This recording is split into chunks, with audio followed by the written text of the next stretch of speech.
கடந்த வாரம் செப்டம்பர் 8ஆம் தேதி 70 வருஷமா ஆட்சி செஞ்ச குயின் எலிசபெத் II தனது 96 வயசுல இறந்தது எல்லாத்துக்கும் தெரிஞ்சது தான். அவர் மறைவுக்கு பின் இங்கிலாந்துல மாறப்போற மிக முக்கியமான 6 மாற்றங்களை வாங்க பார்க்கலாம்.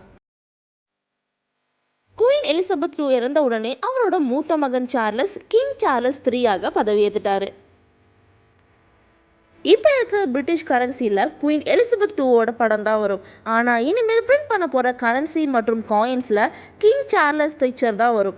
இது கூட பழைய கரன்சி செல்லும். இது மட்டும் இல்லாமல் பிரிட்டிஷ் ஸ்டாம்ப்லையும் இனிமேல் கிங் சார்லஸ் ஃபேஸ் தான் இருக்கும்.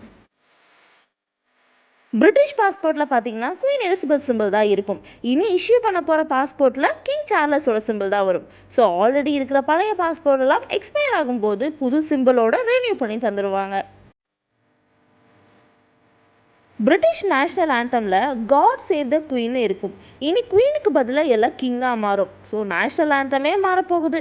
1952 இருந்து பாடப்பட்ட நேஷனல் ஆந்தம் இனிமேல் கிங்கை புகழ்ந்து பாடப்படும். பிரிட்டிஷ் போலீஸ் கேப்பில் பார்த்தீங்கன்னா ER2ன்ற சிம்பிள் இருக்கும். ERனா எலிசபெத் ரெஜினா. இனிமேல் CR3ன்னு சேஞ்ச் பண்ணுவாங்க. CRனா சார்லஸ் ரெக்ஸ். இது கூட சேர்ந்து கவர்மெண்ட் ஜாப் மற்றும் மிலிட்ரி யூனிஃபார்ம்ஸில் இருக்க ER சிம்பிள்ஸும் மாறும். இங்கிலாண்டில் இருக்க மெயில் பாக்ஸில் பார்த்தீங்கன்னா ERன்ற சிம்பிள் தான் இருக்கும். இப்போ அது கூட CRன்னு மாறிடும். ஸோ குயின் எலிசபெத் II இறந்த பிறகு பண்ண போகிற மாற்றங்கள் எல்லாம் உடனே ஸ்டார்ட் பண்ண ஆரம்பிச்சிருவாங்க. ஆனால் அவங்களோட வரலாறும் நினைவுகளும் எப்பொழுதும் மாறப்போவதில்லை. நன்றி.